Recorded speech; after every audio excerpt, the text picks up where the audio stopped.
Sharleen, जब थोड़े दिनों पहले एक बॉलीवुड की जानी-मानी एक्ट्रेस ने भी ये खुलासा किया है कि बॉलीवुड के जो लीडिंग ए लिस्टर्स हैं, उनकी फ़िल्मों की कास्टिंग जो होती है, वो नॉर्मल कास्टिंग से बहुत अलग होती है। आप लगातार फ़िल्म इंडस्ट्री में काम कर रही हैं और ऐसे कई बड़े एक्टर्स को जानती हैं। जब आपने अपना करियर शुरू किया होगा, तो साजिद खान का जो इंसिडेंट है, उसके अलावा भी कई लोग ये कोशिश करते हैं कि नई लड़कियों को एक जाल में फँसाया जाए।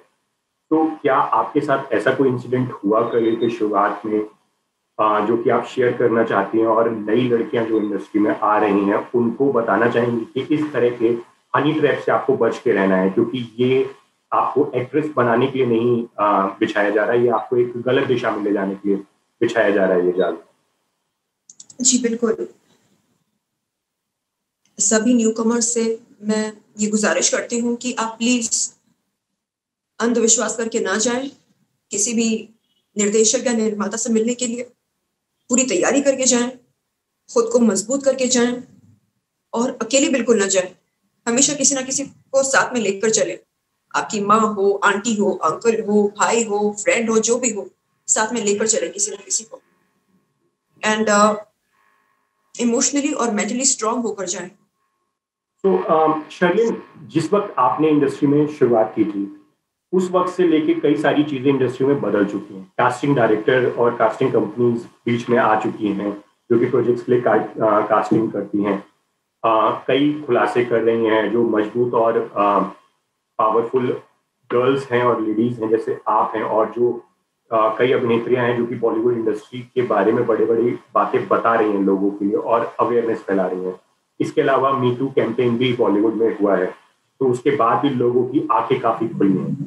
बट मैं ये जानना चाहता हूँ कि आपने जिस वक्त शुरुआत की थी और आज हम लोग 2021 में बैठे हैं, तो इतने सालों के बीच में क्या बॉलीवुड फिल्म इंडस्ट्री में बदलाव आया है, या फिर लड़कियों को लेकर, या फिर मैं इस तरह से कहूँ कि नई लड़कियां जो बाहर से हीरोइन बनने आती हैं, एक्टिंग में अपना करियर बनाने आती हैं, उनको लेकर आज भी लोगों का नजरिया उसी तरह का है जो 10 साल या 5 साल या 15 साल पहले था? क्या न्यूकमर्स आज सेफ है बॉलीवुड में इंडस्ट्री? सुरक्षित महसूस करते हैं? जी। शायद नहीं, क्योंकि हमें लगता है कि हम पहले से बेहतर हो रहे हैं, कूल बन रहे हैं, लेकिन जो सेंस ऑफ एंटाइटलमेंट पहले रहा करती थी, वो आज भी है। आज भी इन लोगों को लगता है कि हम इनके बाप की जागीर हैं। ऐसे बात करते हैं जैसे कि हम इनकी प्रॉपर्टी हैं। मुझे लगता है कि बॉलीवुड को स्वच्छ बनाने का टाइम आ चुका है। बॉलीवुड से गंदगी हटानी होगी। ड्रग्स ड्रग्स का नामो निशान बॉलीवुड से मिटना चाहिए। प्लस जो सेक्सिज्म बॉलीवुड में प्रिविलेंट है, उसे हमें खत्म करना होगा। जो ग्रुपिज्म, कैंपिज्म, नेपोटिज्म चल रहा है, उसे भी खत्म करना होगा। बहुत बहुत सारी खामियां हैं जिनको खत्म करने के लिए, जिनको दूर करने के लिए हमें एक होकर, एक टीम बनकर, एक फैमिली बनकर इस तरह के डिसीजंस लेने होंगे, स्ट्रॉन्ग डिसीजंस कि हाँ, इनफ इज इनफ, अब बहुत हो गया। अब बॉलीवुड में ड्रग्स नहीं चलेगा, अब बॉलीवुड में कास्टिंग काउच नहीं चलेगा, सेक्सिज्म नहीं चलेगा, ग्रुपिज्म नहीं चलेगा। तो क्या चलेगा बॉलीवुड में? अब बॉलीवुड में सिर्फ मेरिट चलेगा। अब बॉलीवुड में सिर्फ डिसेंसी चलेगी। अब बॉलीवुड में सिर्फ और सिर्फ ट्रांसपेरेंसी चलेगी। इस इंडस्ट्री को हमें पहले से बेहतर बनाना होगा। ऐसा कब तक चलेगा? हम कब तक ऐसे डर डर के यहाँ पर जिए? कभी भी कुछ भी हो सकता है। कोई भी अपने ऑफिस बुलाकर किसी भी यू नो किसी भी तरह से शोषण कर सकता है हमारा। उल्टे सीधे सवाल पूछता है कोई ना कोई बुलाकर। कब तक चलेगा ये? और अगर आपको उल्टे सीधे सवाल करने ही हैं तो बुलाते क्यों हो अपने ऑफिस पर? अगर आपको अपना लिंक दिखाना ही है तो क्यों खुलकर नहीं बोलते कि देखो मैं आपको बुलाना चाह रहा हूं केवल लिंग प्रदर्शन के लिए, अपना लिंग दिखाने के लिए, आपसे लिंग स्पर्श करवाने के लिए? खुलकर बात करो ना। क्यों घुमा फिरा कर बात करते हो? क्यों फिल्मी प्रलोभन देकर हमें बुलाते हो? गलत है ये। एथिक्स होने चाहिए। शर्लिन, आपने अभी बोलते हुए कहा उल्टे सीधे सवाल। तो मैं ये जानना चाहता हूँ कि उल्टे सीधे सवालों का क्या मतलब है और किस तरह के सवाल पूछे जाते हैं इस तरह से जब काम के लिए आपको बुलाया जाता है और नीयत खराब होती है, तो लोग किस तरह के सवाल आप लड़कियों से पूछते हैं? यही कि आपके जो ब्रेस्ट हैं वो रियल है क्या? अच्छा, कप साइज क्या है आपका? आपके ब्रेस्ट को टच कर सकते क्या? अच्छा, तो आपका कोई बॉयफ्रेंड है? अच्छा। अच्छा, बाय द वे, मेरी जो शादी है वो एक ओपन मैरिज है, तो आप चाहो तो हम एक रिलेशनशिप में रह सकते हैं क्या? एक प्रोफेशनल टैलेंट मैनेजर या एक professional film maker, director, producer इस तरह की बातें करता है? कप साइज क्या है, ब्रेस्ट रियल है या नहीं है, क्या ये सब मैटर करता है? डिसेंसी नाम की कोई चीज ही नहीं है यहाँ पर। एक महिला से कैसे बात करनी चाहिए इनको पता नहीं है। मतलब पैसा है, टाइटल है, डायरेक्टर, प्रोड्यूसर, हाँ, बाप का पैसा है इनके पास, लेकिन एटिकेट नहीं है, मैनर्स नहीं है, डिसेंसी नहीं है, क्लास नहीं है। तो क्या करें हम? कैसे अपग्रेड करें इनकी इस थर्ड क्लास मेंटालिटी को? टाइम आ चुका है। जी। अब इन्हें खुद को अपग्रेड करना पड़ेगा, वरना यहां से निकलना पड़ेगा, क्योंकि ऐसा हमेशा नहीं चलेगा। Enough is enough. You know, Sherlyn, आपने इंटरव्यू के दौरान बॉलीवुड में ड्रग्स होने की बात कही और जब ड्रग्स को लेकर खुलासे हो रहे थे सुशांत की डेथ के बाद, तो भी आपने काफी खुलकर बात करी और बताया कि बॉलीवुड की जो बड़े बड़े एक्टर हैं उनकी पत्नियां वगैरह इस तरह से ड्रग्स लेती हैं और जो भी आपने खुलासे किए थे। तो आपने पहली बार ये कब एक्सपीरियंस किया कि बॉलीवुड का जो एक ऊपरी तबका है वो इस तरह से ड्रग्स के जाल में फंसा हुआ है? देखिए, बॉलीवुड का ड्रग्स के साथ बहुत पुराना रिश्ता रहा है, जी। लेकिन अब इस रिश्ते को तोड़ने का टाइम आ गया है। जी। अब ये सब नहीं चलेगा बॉलीवुड में। आप देश की युवा को अंधकार में ढकेल रहे हो। देश की युवा बॉलीवुड के सितारों को अपना आदर्श मानती है, और क्या कर रहे हैं हमारे सितारे? माल का सेवन कर रहे हैं। यानी आप किस तरह का मैसेज भेजना चाह रहे हैं देश की युवा को? क्या आप ये बताना चाह रहे हैं it is okay, it is cool to take drugs? ये तो बहुत ही डेंजरस मैसेज है। आपको तो इसके विपरीत में बोलना चाहिए। आपको ये कहना चाहिए it is criminal to indulge in narcotics. It is not cool. It is highly injurious to one's health. लेकिन आप खुद इसका सेवन कर रहे हैं और आपकी फैन फॉलोइंग आपको अपना आदर्श मानती है, तो क्या करें हम? I'm very happy that NCB is finally probing into this matter, and it is trying to find out all those dots which are connected with this huge nexus. तो डॉट्स को एनसीबी कनेक्ट कर रही है। कौन peddler है, कौन manufacturer है, कौन सप्लायर है, कौन कंज्यूमर है, कौन किंग पिन है।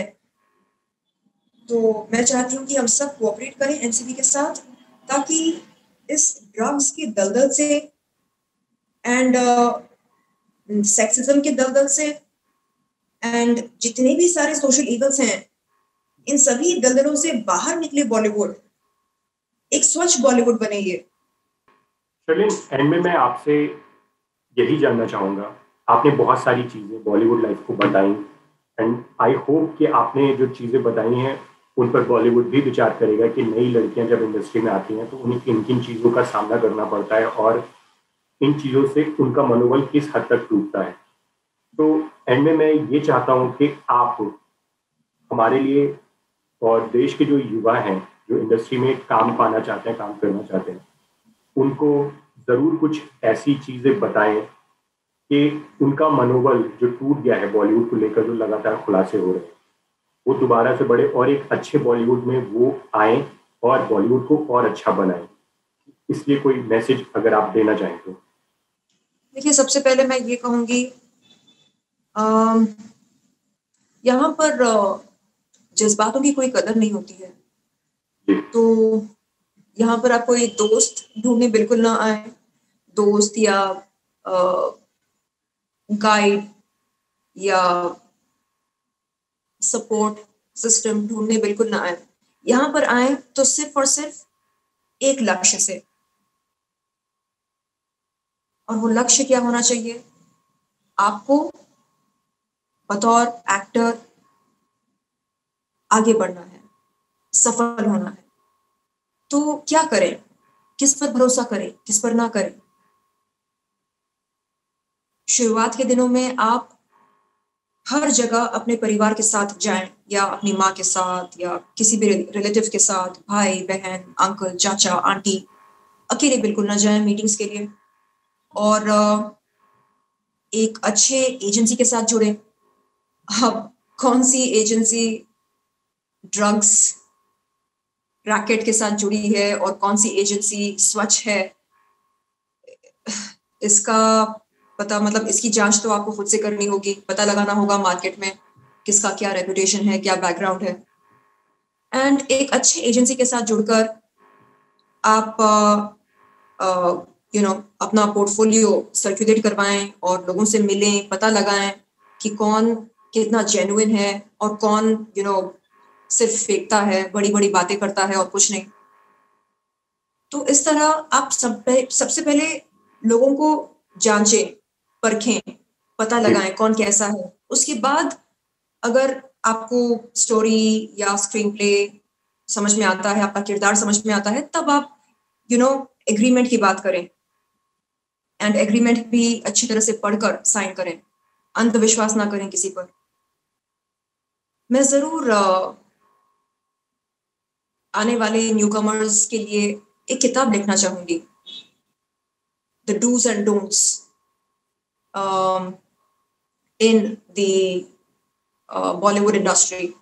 क्या करना चाहिए, क्या नहीं करना चाहिए। सबसे पहले तो अगर कोई आपको डिनर के लिए बुलाए ना, जी, उसे साफ कह देना कि आप डिनर करते ही नहीं हो, आपको पसंद ही नहीं डिनर करना। आप ब्रेकफ़ास्ट करते हो, लंच करते हो, डिनर तो आप करते ही नहीं हो।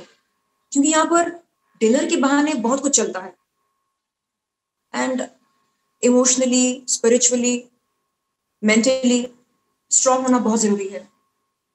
क्योंकि लोग यहाँ पर बहुत आसानी से आपको रिजेक्ट करते हैं, आपको डिसमिस करते हैं, आपसे कहते हैं कि नहीं, आप में तो नमक नहीं है, आप में वो नहीं है, आप में ये नहीं है। जी, तो उनके रिजेक्शन से आपको खुद को सुरक्षित रखना है। जब-जब वो आपको रिजेक्ट करें, मन ही मन आप उनको गाली बकना, "अबे डफ़र, अबे बेवकूफ़, तू क्या मुझे रिजेक्ट करता है? चल, हट, मैं तुझको रिजेक्ट करती हूँ, जा।" अगर उसके मुँह पर नहीं बोल सकते, कम से कम मन में तो बोल सकते हैं। तो इस तरह आपको खुद को स्ट्रॉन्ग रखना है, एंड ग्रुपिज़्म से बचकर रहना है।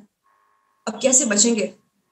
जब ग्रुपिज़्म यू नो हर तरफ है, हर जगह है बॉलीवुड में, बट फिर भी जितना हो सके खुद को ग्रुपिज़्म से दूर रखना। यू नो ग्रुपिज़्म का मतलब क्या? किसी एक टीम के साथ जुड़ना और उस टीम के लीडर को खुश करना, उस टीम के लीडर के पार्टीज़ में जाना और वो तमाम चीज़ें करना जो उनको पसंद है। ये ज़रूरी नहीं है कि हम यहाँ पर दूसरों को खुश करें। सो येस, बहुत कुछ सहा है, सीखा है, अनुभव किया है इस इंडस्ट्री में, एंड आज यदि मैं पहले से ज्यादा स्ट्रांग बनी हूँ, मजबूत बनी हूँ, तो उसका श्रेय बॉलीवुड को जाना चाहिए, क्योंकि जिन लोगों ने मुझको ठोकर मारा है, उन्होंने पत्थर से मूर्त बना दिया, तो उनका मैं धन्यवाद करती हूँ, शुक्रिया अदा करती हूँ। थैंक यू सो मच, जो आपने मुझे पहले से ज्यादा मजबूत बनाया है। Thank you.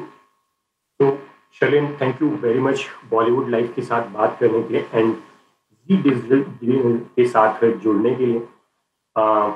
जैसा कि आपने कहा था कि लोग इमेज के ऊपर ज़्यादा जाते हैं और उस वजह से आपके लिए कई बार ऐसा होता है, कुछ चीज़ सुननी पड़ती हैं, लेकिन मुझे उम्मीद है कि जो खुलासे आपने किए हैं उसके बाद लोग आपके साथ आएंगे और आपको और ज़्यादा फॉलो करेंगे अच्छी चीज़ों के लिए, और आप उन्हें और ज़्यादा अच्छी तरीके से गाइड करेंगे। एंड आपके लिए फ्यूचर के लिए बेस्ट ऑफ लक, और आप और ज़्यादा मजबूत होकर अच्छा काम करें, हम यही दुआ करेंगे। Thank you so much. Thank you Sharma.